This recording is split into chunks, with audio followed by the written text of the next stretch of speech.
my experience working with high-achieving men is that they don't feel that they deserve the love and affection from the woman, and then they really need to make them to give them that love. You allow, as a man, for a woman to be on a pedestal. It's the beginning of the end of that relationship. Our guest today is Atlas Martin, a men's trauma release coach who helps high-achieving men break free from people-pleasing and self-sabotage. In this episode, we dive into one area most driven men still get wrong: romantic relationships. Atlas shares some of the best frameworks and methods on how to attract the right partner and grow together through alignment and conflicts. That there was specific steps that I could take to almost guarantee where every conflict resulted in growth, learning, and deeper connection. All the men that you work with, what do you think that they typically get wrong when they try to attract or keep the right woman? What do most women truly want in a relationship that men maybe tend to overlook? What women want. Atlas, welcome back to the show. Thank you for having me. You are a very interesting individual, and today we are going to be talking about something that we haven't really talked about, yet it's really present in everybody's life, which is relationships. And the reason why I find this topic to cover is because when we talk about health, longevity, self-alignment, all of that, one of the most important components of longevity is community, and the person in your community who you are going to spend the most time with is your romantic partner. So this is how we landed on relationships today. So I wanted to kick this off by asking that why do you think that success in business doesn't guarantee success in love or inner peace for, let's say, high-achieving entrepreneurs or leaders? I first believe that it has very different dynamics where it comes to success in business. And from my own experience, it was always pushing, doing more, and having a lot of strategies connected to that. And on the other side, where it comes to success in relationships, it comes more from the heart, it comes more from attunement to yourself, rather than attunement to specific frameworks, although they exist in relationship dynamics as well, but they're very different. And I believe that business, I used to do everything with my mind and then just have a lot of strategies towards that and then execute. Whereas relationships, relationship building, first of all, I believe starts with ourselves. And a lot of times I see, and I saw myself there, where I didn't really spend time by aligning within myself, aligning with my own relationship to my own self. And that I thought that I'm ready to actually relate to others. So to keep it short, I would say that it is very two different worlds. And I believe that we are not taught anywhere in our life, at least I wasn't, in school, in my family home as well, and especially in business school or when I was studying or doing my degrees, I wasn't told how to build and sustain relationships. First with myself, but then secondly with others, how to create community around me, how to create ride or die friend group, and then how to really align with myself to be able to create a foundation for a relationship with an intimate partner as well. So I think it's two completely different worlds, but unfortunately right now everything is enmeshed, and I think a lot of times, especially men who are entrepreneurs, end up maybe pushing themselves for the relationships in the way that that's the way they know, and that not necessarily would yield the same results that they had in business. Because for me, relationship building is not the same as business. It's not up and downs, trying to test everything. There is a lot that needs to be felt first. Yeah, so when it comes to business, I definitely feel it in myself as well, that I was operating a lot with my mind. So I was trying to find logic in everything. Yet at the same time, what I have personally discovered was that it's very much based on emotions, obviously. Like you feel emotions when you are in a romantic relationships. So based on your experience, since you work a lot with high-performing, high-achieving men, what do you think the most common emotional patterns that they have? First of all, the reason I would answer it through a prism of really understanding why they are so high performing and high achieving. And usually the case is that, and it was a case in my past as well, where I felt that I needed to prove to others that I was worthy. And that meant that the way I was achieving in success in work or in business was specifically to prove to others and then in part to myself that I was worthy. I was worthy of receiving affection, affirmation, attention. And that layer alone resulted in me looking at relationships in a similar way. So I was trying to overperform in a lot of relationships. And I remember when I started learning about relationships, unfortunately from the, I would say, wounded masculine, I realized that what I wanted to be praised for was to be an amazing partner in every shape, way, or form. And I studied a lot of books when I was younger, already started as a teenager. And what ended up happening is I looked at it as performance as well. I was putting on a mask of a lover. I was putting on a mask of a father. I was putting a lot of different masks rather than actually demasking myself and looking at the exactly who am I and how I can show up with my needs, desires, and wants in the relationship. So that would be the first layer. I would look at why am I really needing to perform in those businesses and entrepreneurial endeavors, and how does that translate to me needing validation and affirmation, and what's the exact reason I'm actually looking into entering a intimate relationship or a relationship in general. And that was very, very strong for me. I operated from a place of need, of being accepted. I wasn't accepted by my father in the past, and I had an overpowering mother, so she gave me, in a way, too much love. And what ended up happening, I realized that I needed to please everyone and self-sacrifice. And I think that also was present in me pushing for entrepreneurial wins and successes, because I needed to prove to myself that I was worthy of being proud of. So that was your pattern outside of a relationship, that you wanted to find proof in your environment that you are worthy. How did that exactly translate into your romantic relationship, if you're already talking about an example of yours?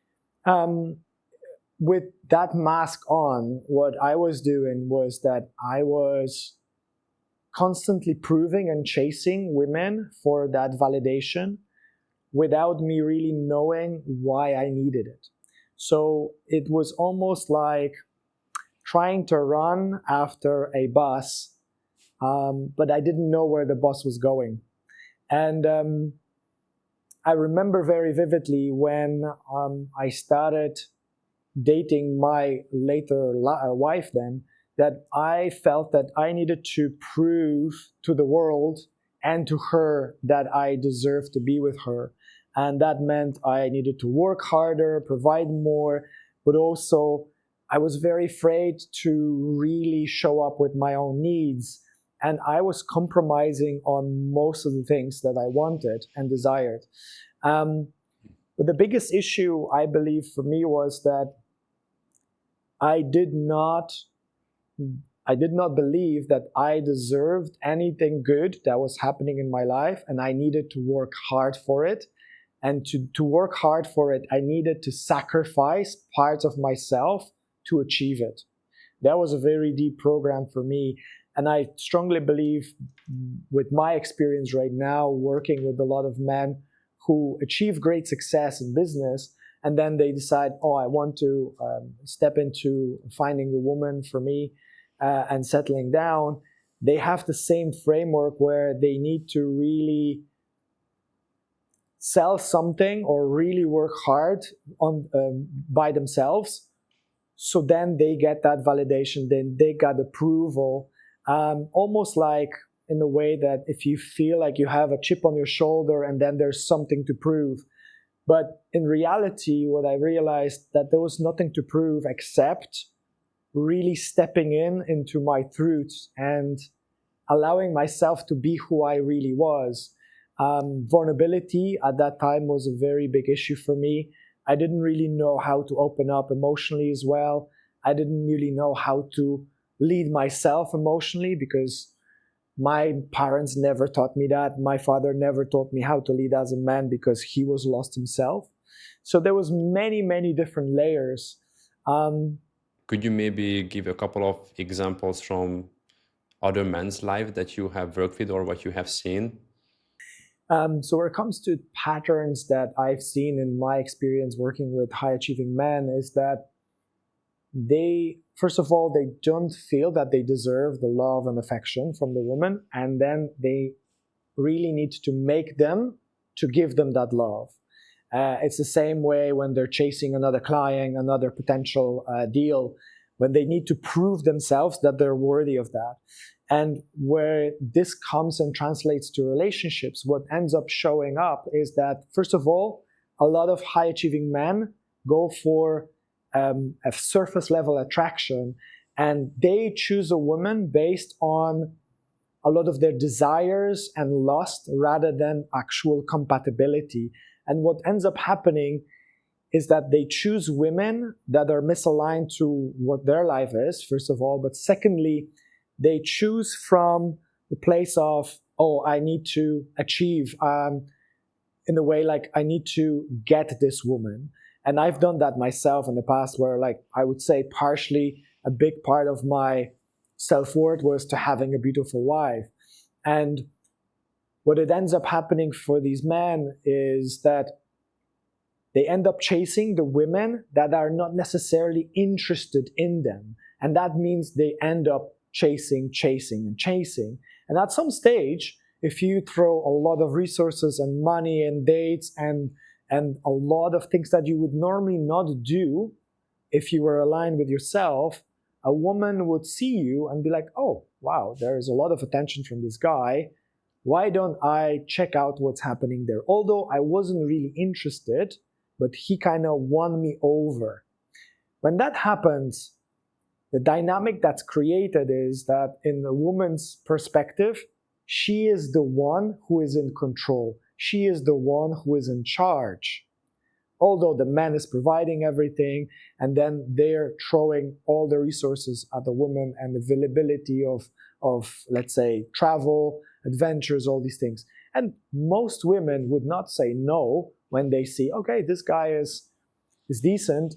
I haven't created a connection myself with him, but he made me kind of to, let's say, fall in love with him, which I believe falling in love is also a concept that's flawed. I believe in growing in love rather than falling in love. But coming back to what I was saying earlier, is what ends up happening is a man is choosing a woman that initially has not chosen him. And that already, as a building block of a foundation of a relationship, will not last long. Yeah, very interesting. As I was also reflecting on my own previous patterns, one of the things that was very much present in my life is that also related to business as well, that I want to create something great. I want to create something that's useful. I want to create something that's like delivers value to people. So beneath the surface, I wanted to feel useful, and I brought that desire into my romantic relationships as well, where I had to be useful, I had to have a utility. So guess what? Like, I was attracting the women where I could feel useful. And I think it's very typical. I think it's called, what is it, like hero complex, that you can be the Yes. hero in the relationship. And I had to come to the realization that the women that I was attracting with that desire were not the right kind of women for me that I actually wanted to have in my life. But that's what was familiar to me. When it comes to other men that you work with, what do you think that they typically get wrong when they try to attract or keep the right woman? First of all, within that question, how would you define, as a man who is high achieving or high performing and is quite successful in his business, what would be the right woman? And I think that fundamentally, in my experience, is the problem for a lot of these men, because they don't really look at the compatibility of these women with them and their life. They don't look, first of all, at aligning themselves with exactly what they want, what they need, what type of lifestyle they want the woman to come in. Because let's be honest, women date in the same status level of their life or higher. Men don't mind dating a woman who is, let's say, if you're a high performing entrepreneur and she is a nurse or a waitress, that doesn't really make a big difference, because she normally, if you're a provider and a protector, she normally enters your life. So men, when they think about that, they immediately upgrade the woman that starts dating them to their level of lifestyle. But with that being said, I feel there is not enough clarity for these men have, where it comes to what type of a woman would actually be rightly fitting into their lifestyle, into their values, into their non-negotiables, into what level of emotional availability and emotional intelligence they need from a woman to feel seen, validated, accepted, supported. Because let's be honest, most men, where it comes to being highly achieved, they not necessarily need someone to be their cheerleader, but be there as a support, be there. For example, in my case, I want my woman to be my biggest cheerleader, but in the way that she supports me emotionally. You know, if I go against the world for the whole day and I make deals and I bring income, I want to come back in the evening to home and feel nurtured, feel safe, feel that I can actually rest and reset for the next day. And what I've been doing myself has been realigning my own values, emotional maturity, working on every aspect of 5 layers of alignment that I teach men, to be able to really see which women are specifically right for me. And that's where I would start, is what type of woman with what values is right for me. So that would be number one step that I would recommend for any man to do. Yeah, I definitely see how the lack of clarity brings results that are not aligned. So that's step number one. So let's say that, okay, I have attracted the partner, a partner. Like, how do I know that that person is still the right person for me? There's many layers to it, and as I mentioned, the 5 layers of alignment, they look at compatibility, because a lot of people talk about relationships and they throw things like polarity, which means like, oh, people who are very different to each other, they will be interested in each other. Yes, but no. And what I mean by that is, if there is worlds of difference, it is attractive at the beginning because you are forced to see someone else's life very differently, and then you still have maybe physical attraction or some form of emotional attraction, or even outright trauma bonding, which is very, very strong as well. But then when you really look at it, it most likely it will become a 2 to 3 month fling, because when this, let's call this honeymoon phase is down, and it's 2 3 months later, you end up seeing that you're exerting so much energy to actually connect with the person, because you need to go out of your way, out of your lifestyle, out of your alignment with your daily or weekly work or plans and your vision and mission as a man, to really cater to the relationship. And that's exactly what you want to avoid by aligning yourself with your needs, wants, and desires, and those 5 layers, to see the foundational blocks of it. And when that obviously is clicked and aligned, and it's not like a checklist of, okay, she does this, it's more about a stronger and more deeper layers of alignment, rather than seeing, okay, if she is able to cook, that's already enough for me. But that can mean that she can cook, but then she's not emotionally available, or she's completely avoidant where it comes to any commitments. So there is, within those compatibility layers, all of them are very important. And what I mean by that, I've seen it in myself and a lot of these men. They would settle for specific, let's say, if the values align, they're like, oh wow, this is great, because in my previous relationship I didn't have any of these alignments. And then they go in the relationship when only 1 out of 5 layers is aligned. And then they learn the lesson, because it will not work, in my opinion, long term, if all 5 layers are not aligned. And what I mean by that, I'll give an example. Values are aligned, so the person is truthful, they're kind, they're compassionate, they're emotionally available. Then the deal breakers and non-negotiables also there, and everything is aligned. Then emotional maturity there. But then you come to a long-term vision, and the person is working, for example, towards completely different goal in their life than you. For example, a man wants to settle, have a family, have 2-3 kids, provide, create a homestead. A woman is focused right now because she's younger, let's say, and she is focusing on building her personal brand in whatever she's doing, or she wants to create a business, or she's outright just focused on her career. Even though all the other layers are aligned, long term, I do not believe that it will work, because the actual end goal for those 2 people is different. Can you just very quickly walk us through what are the 5 layers? Sure. I've mentioned most of them right now. So the first layer will be values. So deep personal values. Secondly, we have non-negotiables and deal breakers. So for example, if someone is a smoker and you know that you will not connect with someone who smokes, then that's out.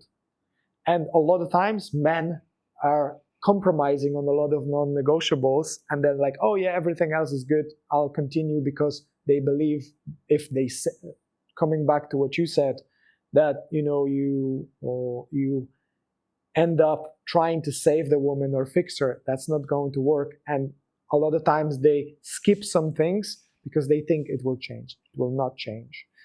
The third layer is their specific emotional maturity and how they're able to deal with things like conflicts, nervous system regulation, emotional regulation, all these things.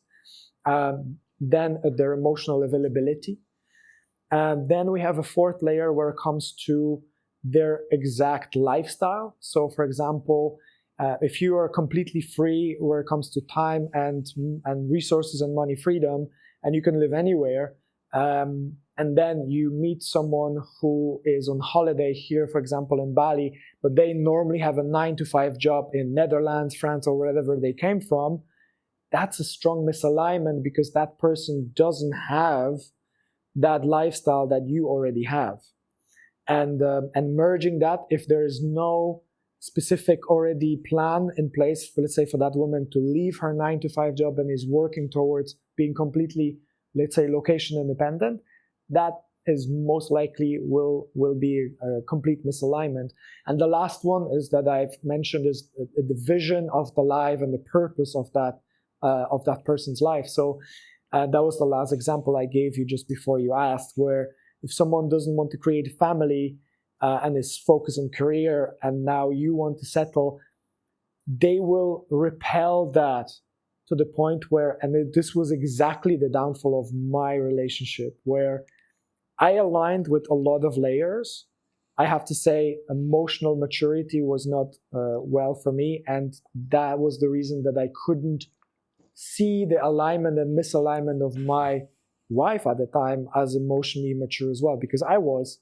And this is something that I also would love to mention now, is that all these 5 layers, you need to be aligned and be able to reflect yourself and be really honest with yourself and know all of them. So then you can align with the other person. So in short, I would say, if you can't provide all the alignment for yourself and have these expectations from someone, you need to be able to provide it yourself. Where it comes to the last part, what I was sharing about my misalignment, I realized that the reason because my values were very strong for family and I was family orientated, the only reason I left my corporate job was to create family. And that was the initial agreement with my wife. Later on, I allowed her to misalign our visions, and she went into learning again, and then she ended up working for Google. She ended up working and having, let's say, starting her career, and I've allowed that. Again, this was on me, that I allowed her to put career first over what we agreed initially as a family, and that was the downfall of our whole marriage. You mentioned a lot of great things here, and I feel that every single one of these layers could be a podcast on their own. There's one thing that I really would like to dive deeper into. You mentioned conflict. I feel that a lot of people struggle to handle conflict. And also from my surrounding, my friends, and including myself as well in the past, I felt that I was so much better at handling conflict at work than at home within my relationship. So can you maybe talk a little bit about conflict and conflict resolution? Of course, that's something that I'm really, really passionate about in general when it comes to relationships, but also just in life. To give you a little bit of background, I came from a place where, as a nice guy and people pleaser, I was petrified. I was so afraid of conflict that it would literally paralyze me to the point where I would either fight, flight, or just completely freeze. And that I was in very unregulated nervous system because I've had a lot of conflict in my family, and that showed in my patterns in relationships as well. I would rather keep the peace by self-sacrificing my own needs so I didn't have to go to conflict. It was the kryptonite to the Superman for me. And later on in my life, it caused the most problems was exactly this, where I was avoiding conflict and selling myself short. So the biggest breakthrough for me in my all relationships through my life was when I started working on conflict. And this was just eureka for me, where I realized this was the missing puzzle. This was the missing piece of how I can literally relate to everyone in my life, including myself, because I've had a lot of internal conflict as a people pleaser, because on one side I wanted to be loved and appreciated, but on the other side, to receive that, I needed to put on a mask and then forego and self-sacrifice. And that's already your internal conflict, which I didn't know how to deal with. So I would start with that, where anyone who has issues with conflict and is afraid of conflict, I would say that one thing that they could do is see what internal conflict they have in themselves, to see how they can alchemize that and work on their shadows and the conflicts that they have within, to be able to then step into the conflicts and outside, with their family, with their spouse, with their friends, with their colleagues in work. So that would be one layer. Secondly, where it comes to actually starting to work on conflict resolution, one very, very important part is to be able to set the stage for any type of conflict. But before you do that, you need to accept that this is the only way for connection. I came from a place where I was afraid, but at some stage I needed to come into conflict to resolve the internal conflict and then conflicts with others. What ended up happening, I did it by trial and error. And over the years, I realized that there was specific steps that I could take to promote and actually almost guarantee where every conflict resulted in growth, learning, and deeper connection. So this is something that I would love to share with everyone right now. And first step would be setting the stage internally with yourself that every time you feel conflict, you will speak about it in a non-violent way. What does that mean? That means that you would have to reestablish your boundaries with the person that has conflict with you. So where it comes to that, I would say that to reestablish boundaries with someone, you have to be able to know what your boundaries are. So that would be number one thing. Secondly, where it comes to agreeing with those boundaries, you'll have to say to the person and unapologetically set the fact that push that boundary. So we have F, F, and R. So fact, feeling, need, and request. So to reestablish boundary with someone within a beginning of conflict would be state the fact to the person that crossed your boundary in their behavior. Then secondly, state and share the feelings that whatever they did made you feel. Then next, align yourself with what you need in their behavior to change. So, and how you want to feel where it comes to the situation in the future. And lastly, request from them specific change that would guarantee that you don't feel those negative emotions and your boundaries being crossed. So these 4 steps, F, F, and or. Fact, feeling, need, and request. And when you're able to share the boundaries, that's number one skill to have to enter to any conflict. Because when you enter into a conflict with someone, when you blame them and you say, listen, what you did was wrong, immediately that person would feel attacked. And instead of actually stepping into a non-violent resolution with you, they will become defensive like everyone else. And if I'm attacked in this way, I will also, even though I know all these tactics, I would also become defensive because it's our nature to feel, to create safety and defend ourselves when we are attacked. So that will be number one thing that, and the skill that someone needs to have to actually enter into a conflict resolution.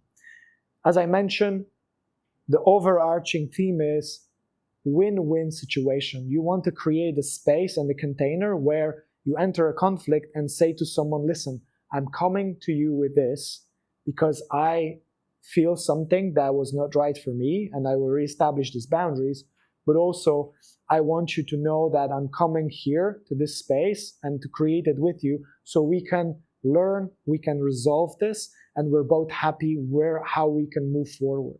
So that will be number one thing. Secondly, when you enter a conflict, you need to come with, as you see here, 2 ears, 1 mouth.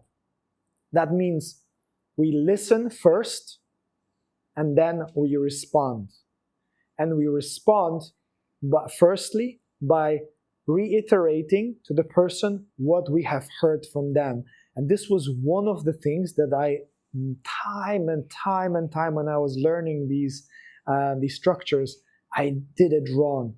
I was listening to, not to respond and to understand. I was listening, and at the same time, already in my mind, I was formulating what I would say. What would be my point to win, this little battle, mini battle, right? And it was so, in a way, it was never working, because I was like, I'm trying to do all these steps, but there's something missing. And what was missing is that I was not relating to the person that I was listening to. So listen to understand would be the next stage.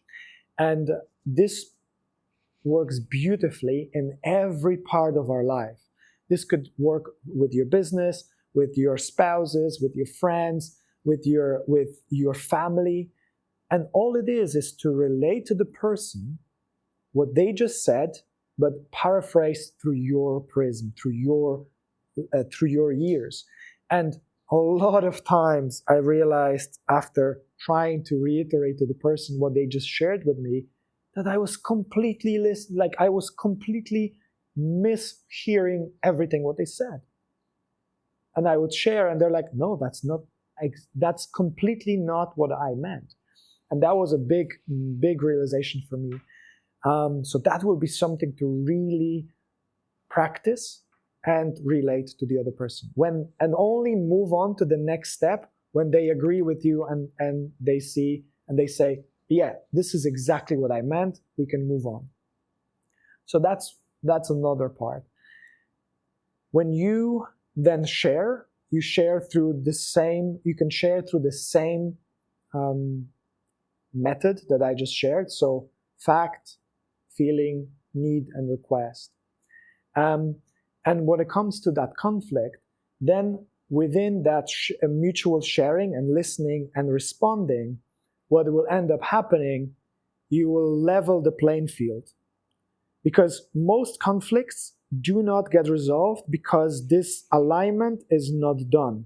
So by listening and understanding, you bring yourself to the same level as the person that is sharing with you. And then you share, and they bring themselves to the same level. So when you're at the same level of understanding, this is the only place where you can start repairing the actual conflict, what happened. And to repair a conflict, there is few ways to do that. First of all, and this differs from men and women. I will go for men first, and then we can go and talk about how to do that for women. So for men is, we need to acknowledge the exact fact and behavior, what has caused the conflict. Then we need to find the solution, and solution is first understanding what was the mistakes that we made and agree on them. Thirdly, we need to, as men, we are quite direct and straightforward, so it's easier for us. So then what we need to do is to find a solution of how we're going to avoid to make this mistake next time.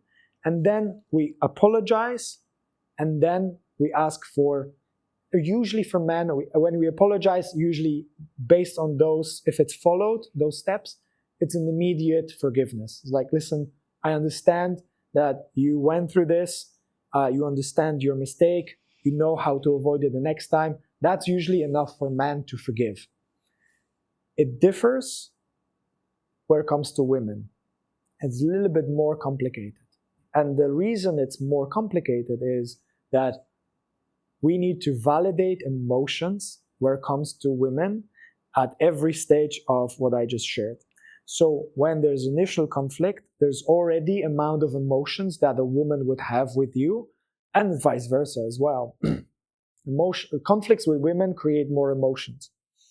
So when that happens, first of all, these emotions need to be validated. So if I was right now apologizing to a woman by going through the conflict I had with her, I would first listen to the emotions and then validate those emotions in a way that would say, yes, I completely understand that my actions and behavior could make you feel this way.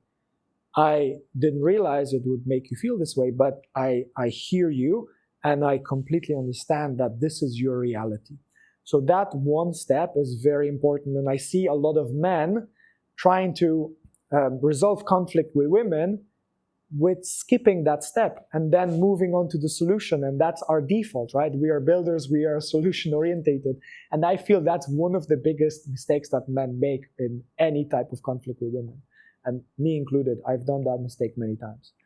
So after we've validated woman's emotions, what ends up happening, she already starts trusting us more because she understands that we know what we have caused. So that's number one. Secondly, we go into the place where the actual actions that we did that upset the person or created the conflict are being looked at. And in the same way as we find a solution to avoid them. But within the umbrella of being able to frame it that the actual solution for avoiding it is connected also to avoid these emotions being triggered again on the woman. So that's step number 3. What then needs to happen is that once we have that solution and it's explained, then we would have to go into apology. An apology for women is different. And men, direct, we realize the mistake, we can move on. For women to apologize, we need to, again, bring it back through emotional pattern, relay it to the emotions that were caused, and then, first of all, say it. I realize all the mistakes, I realize all the things that I have caused you when it comes to the feelings, and I'm ready to apologize. And I see the mistakes, this is the solution that I will do the next time. And when we frame it this way, we also have to ask if a woman, based on that apology, is actually ready to forgive us. Because a lot of times when women are hurt, their feelings first need to be validated. And if we did a good enough job at the beginning of that conflict resolution, she may not be ready internally for herself to forgive us. So how I approach this is that you forgive, but also you apologize, but you ask for forgiveness as well. This is a component that is specific for women.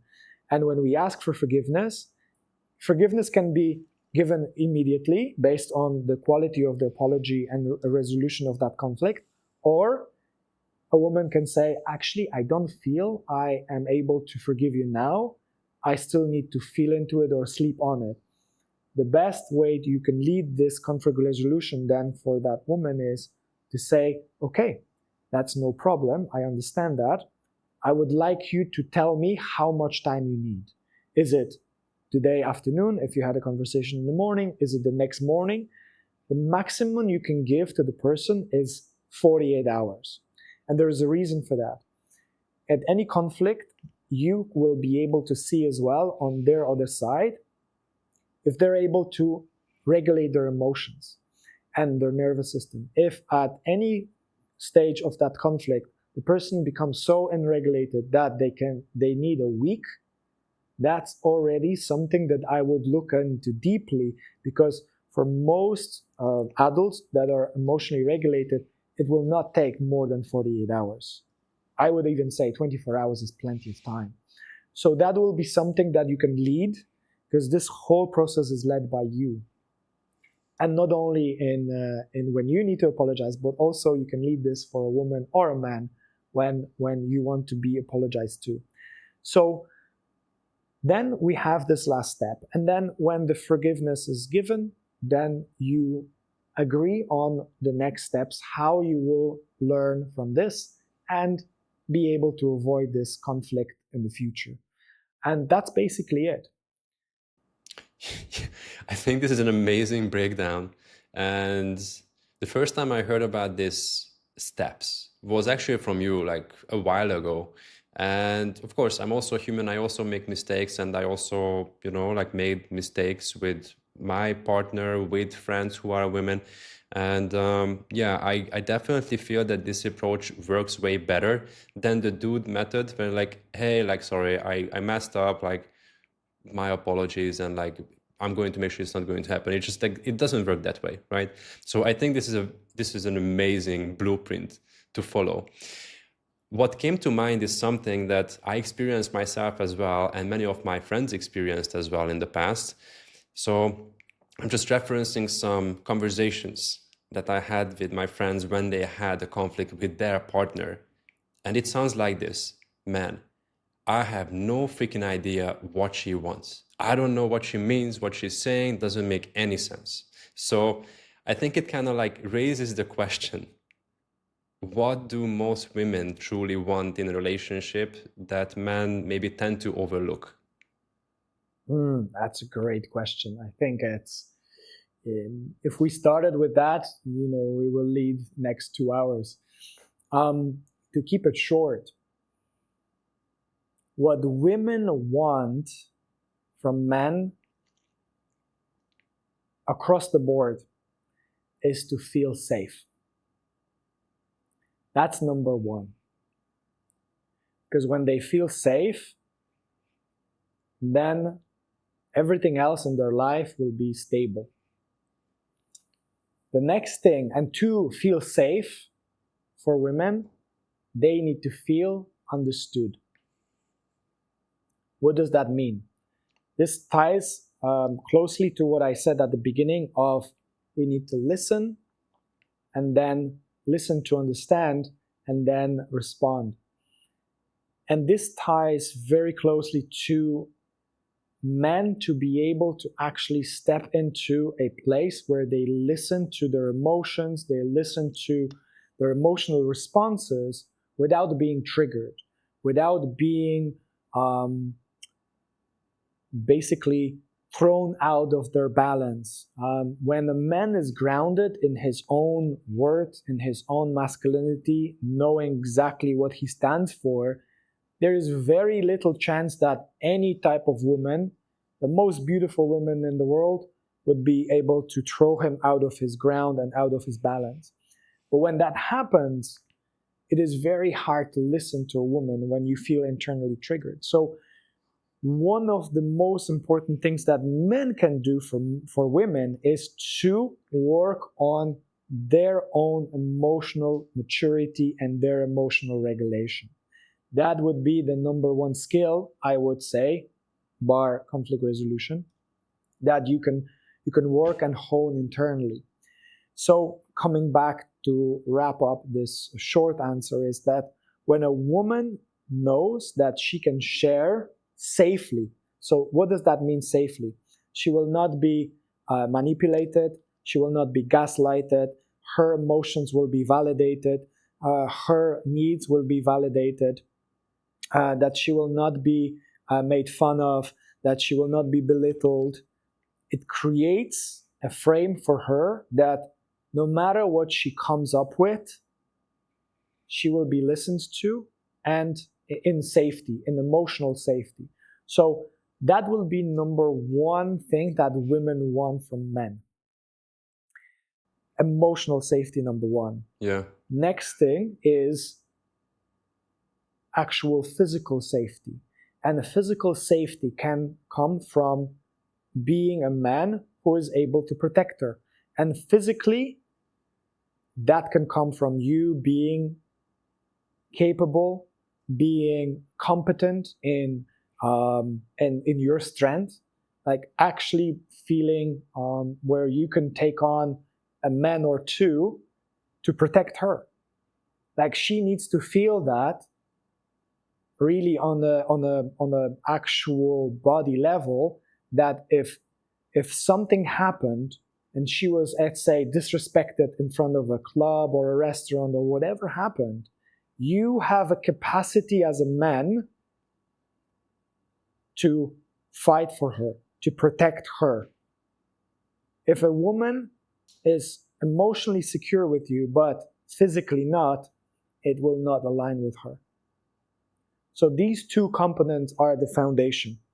Yeah. She needs to know that you're basically dangerous. This is something that I've heard from Jordan Peterson. I don't agree with a lot of things that he prefaces and says, but one of the very, very core alignments that I would I would have with what he said was that every man needs to be dangerous, and not to be dangerous in the way that he is, angry and has outbursts of anger and he cannot contain his volatility, but be dangerous in a way that he can cut through the bullshit of someone, can protect his women and his family, and be able to access that inner, almost like monster in you, to channel it through to protect. It reminded me to two things. One, that just happened recently last week, that someone lost one of my packages, and I went to trace it down, and they delivered it to the wrong address. So I went there, and I went there to collect my package, and there was this guy with his family. And as I entered, of course I knocked, I entered, and I felt like, okay, maybe I kind of like interfered with their own safety. And I could feel it on that man, that he was there, present. Who are you? What do you want? And even though that he was like, nice to me, but I could feel that like he could be very dangerous out of a sudden if he perceived me as a threat. And I feel that it's also like our duty not just to prepare ourselves for this kind of conflicts emotionally, but also physically as well. So developing our emotions and developing our physical presence as well. So those are two things that we need to take care of.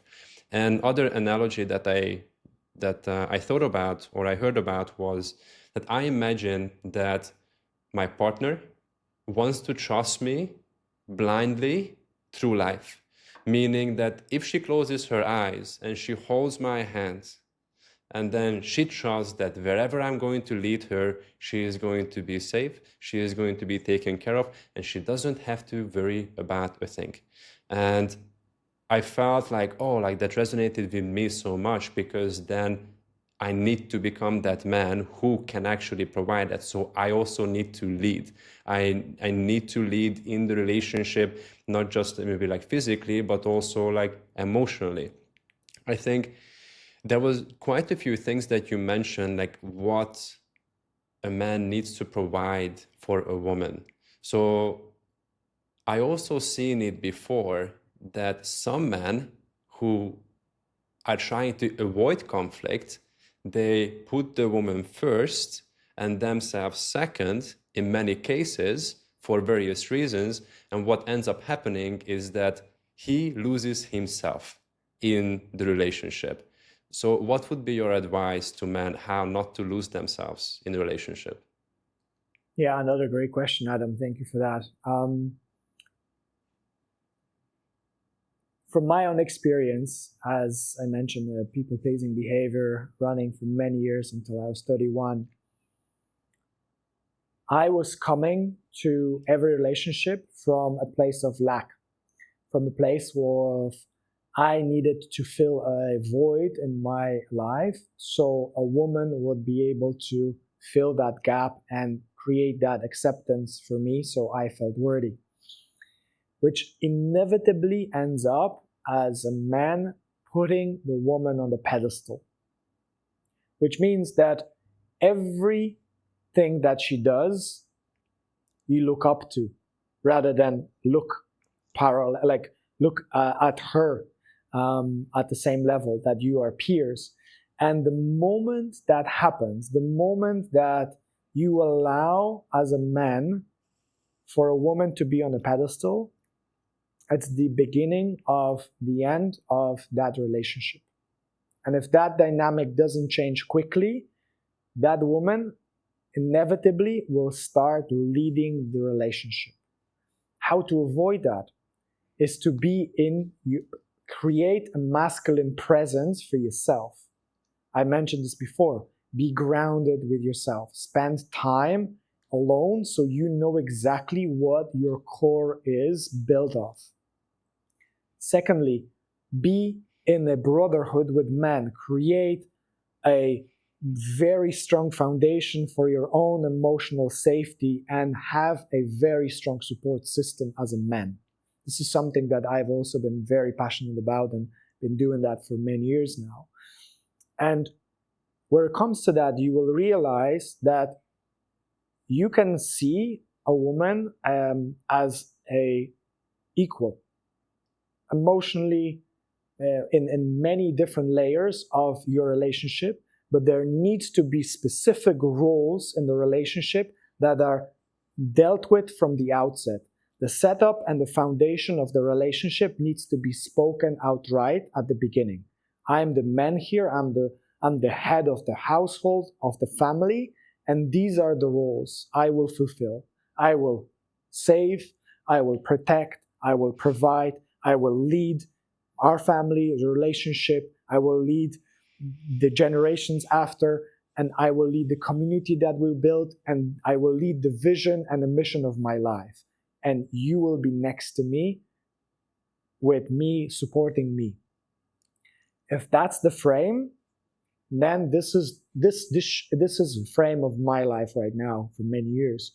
And when a woman is in that supportive role, and she knows what are her actual roles and what she needs to do, then it creates safety for her as well, especially for avoidant women. Avoidant women need to know exactly what expectations are there from them. Where I'll come back to the core of that question. How you can avoid that, again, it always comes back to you as a man.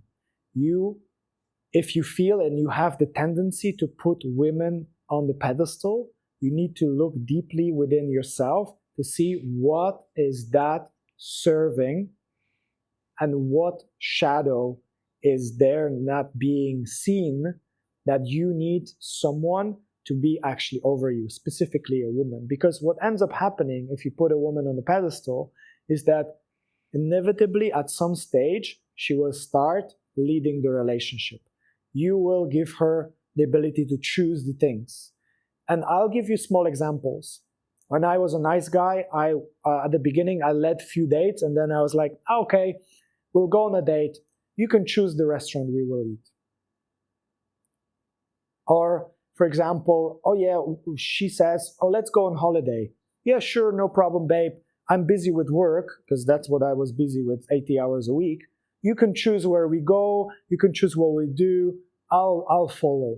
And that starts to create this crippling dynamic, and it starts killing the actual source of attraction, which is polarity. It can flip to the point where you have very hyper masculine women and basically a people-pleasing beta male, or someone who is very passive. And that will create a polarity as well, but not for long, because every woman craves to be led, craves safety as well. And the moment she needs to create that safety for herself, she starts to believe that she doesn't really need you, and she will start looking for a man who is higher than you. This is nature.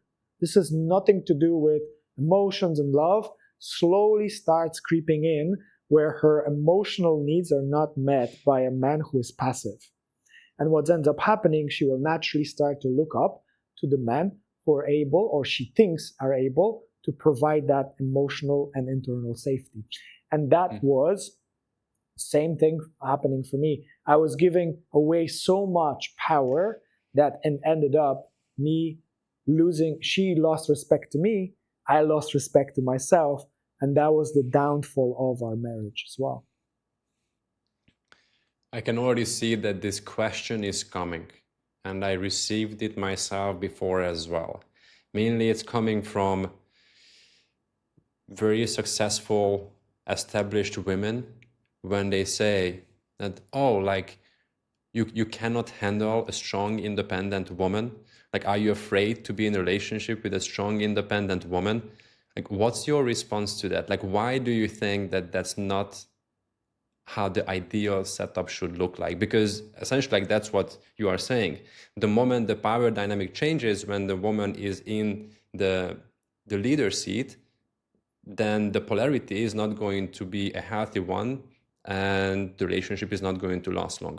So the question is, like, what would you say to women who have this argument that some men are afraid to be in relationship with a strong, independent woman? there is a lot to unpack just in the question where what does it mean to be a strong and independent woman. And one of the important parts is to really look into what caused her to be that strong and independent woman. Because if you look closely at it from a man's perspective, you may see and discover that she needed to become that strong and independent woman because, for example, in her childhood, she was told that her emotions will not be validated, that she needs to make sure that she is financially secure and safe because her parents couldn't do and provide that for herself. So then she ends up, just to exist, needing to prove that she is able to be independent of her parents and a provider or a protector in the form of a man to survive in the society. And when that ends up happening, it creates a very strong set of masculine traits. I'm not saying that a woman becomes a man, because that's a very, very like an extreme version of that. But what ends up happening is that she needs, by design of her life, and that comes from her childhood, to look after herself independently. And she allows herself to switch more into being in masculine traits, still as a woman who craves to be seen, accepted, loved, cared for. All these things are in the background because she needs to push it away because the life demands it from her. So I've seen this many, many times. What ends up happening, then that woman has a mindset of, if a man is unable to meet me at that point and become hyper masculine, but that's exactly what needs to happen for a woman to feel safe with that man, that he needs to go out of his way, like to the point where, and I've done this myself, I became hyper masculine for 2 years trying to save my marriage. And I couldn't realize, like I couldn't find out and get to the bottom of it why I was exhausted all the time, because my adrenals and my whole body was in the state of fight all the time, fighting to be hyper masculine. So I was over her because she was in her masculine traits. She was aligned more with masculine at the time, which I caused.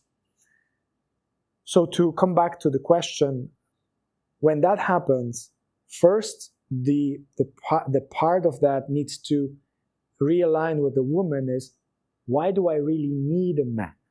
Because if she needs a man to let her know that and act in hyper masculinity, that will only be temporary. And when I am told this exactly thing from women, my answer is usually, why are you actually being in that masculine?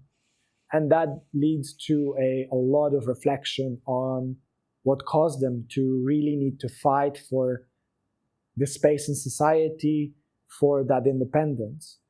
Because if she doesn't need a man, because that's a lot of time comes hand in hand, it's like, why do I really need a man for? Then that would be the question that I would ask a woman like this.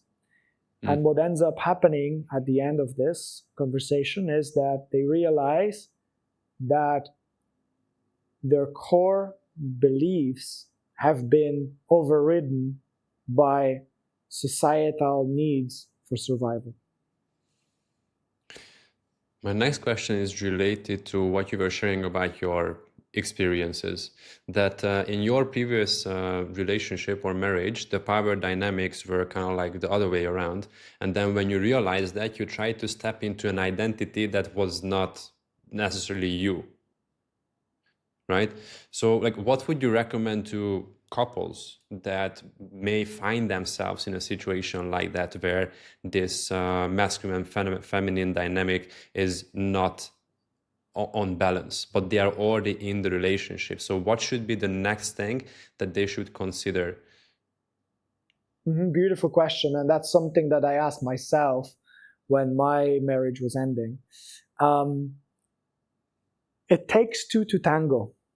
So what I would do first is, when, let's say, if I had the same realization back again, I would come back, and rather than trying to fix it myself and realize, okay, I need to be now hyper masculine because I realized this is the dynamic I've been living and I've created.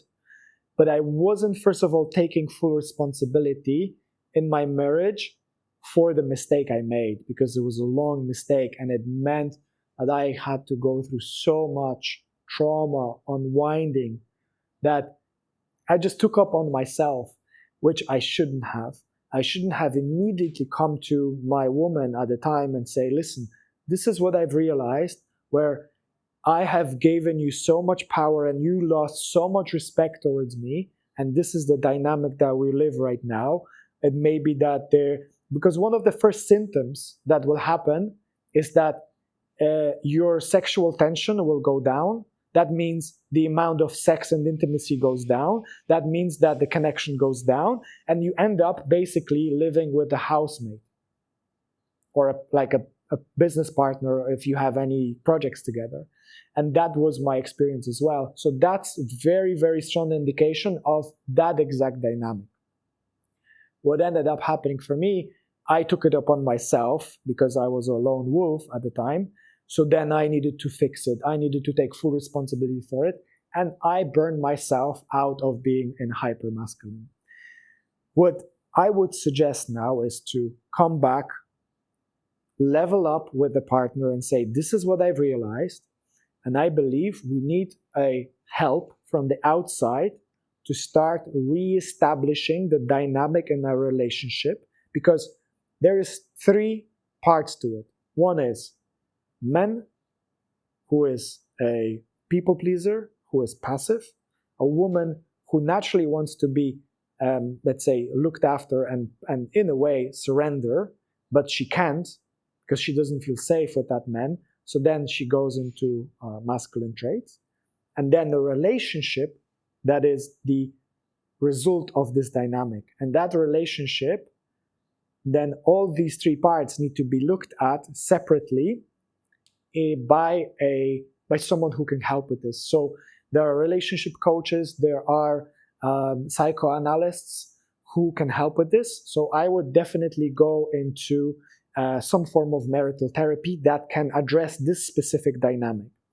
What would need to happen next is that both people recognize the sources of this power dynamic shifting, and they pledge to themselves that they will separately work on these parts for themselves, which means basically coming back and working on your complex traumas that resulted in those power dynamic disconnections, but that's separately.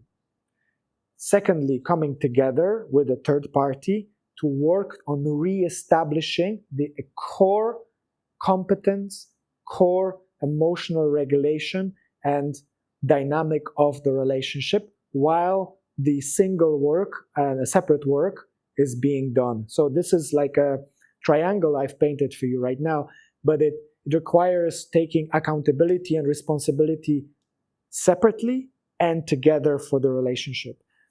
That's something that I've tried to do, but only on my side.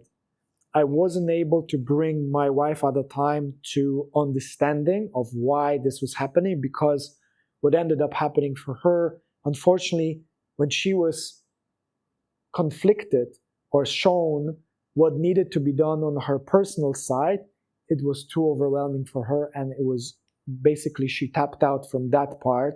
She wasn't able to work on that. Therefore, we couldn't work on the relationship. Therefore, I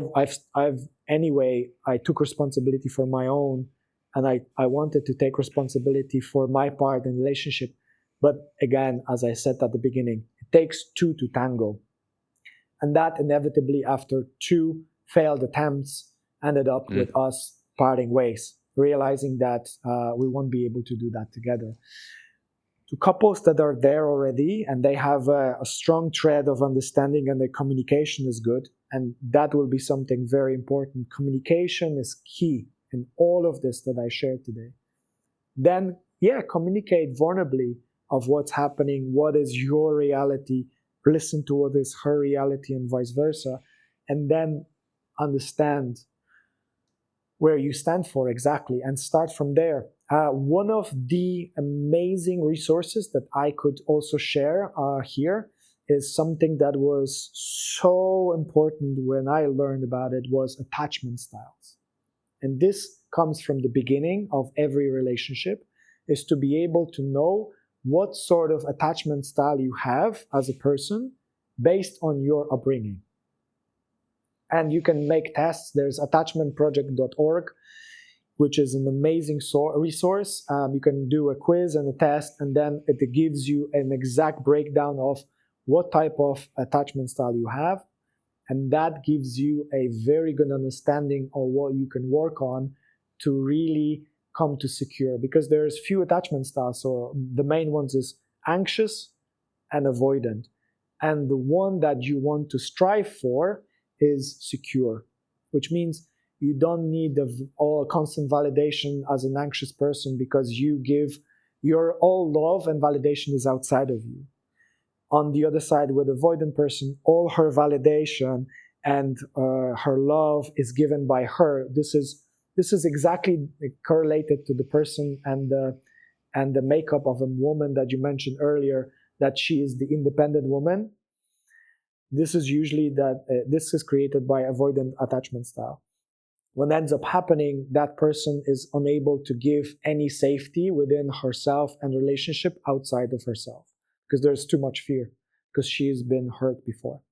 So attachment style would be an amazing first step, and then work towards making a plan to create security for both sides. That in turn creates security in the relationship. I can say now, after many years of working on relationships myself, that I'm completely secure. And you only need one person to be more secure than the other person to lead this whole relationship to be secure. I like the example that you gave with the triangle. So there's the relationship and there are the individuals. So when we talk about the individual level, like, you also have a very important role in navigating this kind of dynamics, and even in the pre-phase before you find that partner for yourself. So, like, what do you think the correlation between the level of your own self-alignment and the alignment that you are able to build in relationships? That's a great question again, Adam. You're asking really, really good questions. It is probably the most positively correlated thing that I know in relationships, is that the more aligned you are with who you really are as a man, as a partner, as a provider, as a protector, as an entrepreneur, and this aligns with your vision and a mission in life, that alignment will directly translate into the quality of your relationships. Not only intimate, but with your family, with your friends, with your acquaintances, with your business partners, with your collaborators. So I would say that the biggest part of this is to be able to reflect on yourself all the time. I don't mean to go on the one retreat or a year. I mean daily. I mean really daily check in with yourself, where you are physically, intellectually, spiritually, sexually, socially, where you are in all these places at all times, so you can really meet yourself at the core. Because when that happens, and when you add conflict resolution that we discussed today, when you add ability to really speak about your boundaries and your truth, what ends up happening, you are someone who is true to your core. That means you don't need to put any masks on yourself. You don't need to perform. You show up as a truest version of you that you directly, daily realign yourself with. I have a lot of practices, daily, weekly, monthly, every 3 months as well. And that is from small alignments to very, very big ones. And since I've been doing this type of practice, I can say that on a daily basis, I show up to myself and my relationship with myself so much better. It creates much better connections with my friends, with my partner as well, with my family. This is probably the most important part. Yeah, I can definitely second that. I also feel that the moment I started working on myself more, then I was attracting the partner who was ready for the so-called new me, that the new identity that I have built throughout all of that work and practices. You have this program that you are going to be launching in May, which is called Magnetic Code. Can you say a couple of words about that? What is that about and who is it for? Of course. And it's a beautiful segue because you said new me. What it is, what magnetic code is, especially first month, it's a 3-step, 3-month container for men. It's a small group of founders that I will be working with. And the first month is specifically designed to not necessarily find the new me, but rediscover. It is all about the rediscovering what has been lost. Because let's be honest, we as children, as young boys, then teenage boys, and then men, we are initiated into adulthood and not always completely in a healthy way. And what ends up happening, we allow a lot of social programming to come online for us, depending on our upbringing, and that can really create a lot of layers of misalignment, almost like prisms that you look through on life. So the first month of Magnetic Code is exactly decoding all these layers for each participant and then realigning them on week 4 through a subconscious reprogramming session where we go through all these limiting beliefs, all the trauma, and then completely deprogram it and then connect with the true self. So that's step number 1. Step number 2 is going very deeply into all the dynamics that I've shared partially today with you, which is understanding the polarity between men and women, understanding women's needs, wants, and desires, and our wants and desires, how to be a leader. So going through attachment styles, going through love languages, going through all the basics that are needed to create a fulfilling love and intimacy in your relationships. And the third part is how to build it. So the third step is to how to go and step by step build this with a partner.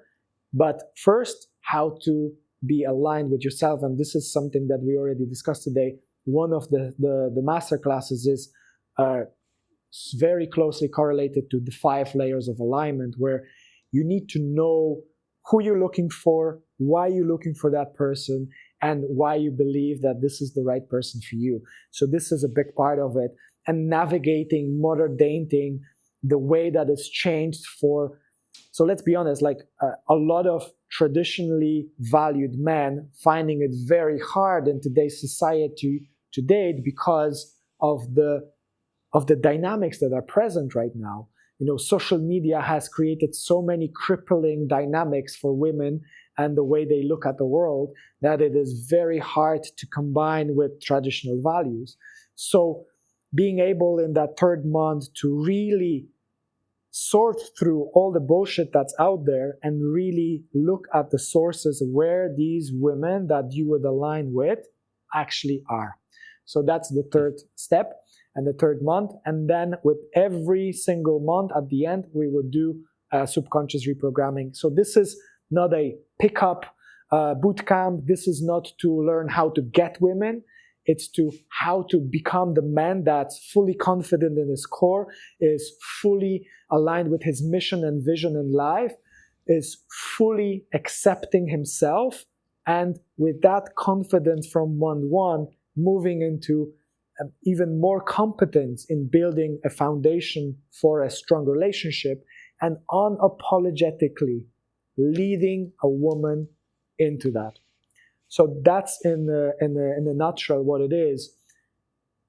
I want to create a program where those 3 months are completely enough for all these men to start living with their true alignment, where they know exactly where their life is going and how they're going to lead their woman in that life. Amazing. I really love this program. Super excited about it. I have one last question. What's the single best decision you have made for the quality of your relationship? Embrace conflict. Why? Partially because what I've experienced before, when I wasn't able to align with my partner because I was avoiding conflict. So embracing conflict means embracing communication. So communication and working on my own communication style, ability, and emotional availability to share, plus conflict resolution, plus being able to actually talk about boundaries. So these were the three main foundational points that I would really hone in first, because without that you don't have the foundation of relatability. Amazing. Thank you so much. And ladies and gents, check out Atlas's program, mainly the gents. This is only for men, right? This program? This is only for men. Okay. This is only for men. So guys, check it out. You are definitely going to get a lot out of that. I already seen the program myself as well. I'm definitely going to be participating. And yeah, thanks again. This was great. And looking forward to have you back, maybe the fourth time at some point. Great. Yeah. Thank you for having me, Adam. Really, you asked amazing questions, and I love your reflections on today's topics as well. And looking forward to always have more conversations about these topics. I think the more awareness we put out there, the more men we can help, and that's my mission in life. I want to be, and I am right now, a man who I needed when I was struggling myself. So, and to all the men that are listening to this right now and taking the time out of their busy schedules as well, I want to really applaud you for stepping into this place. I want you to really know that this is the right thing to do. This is the work that you need to do for yourself, so everything else in your life really flourishes.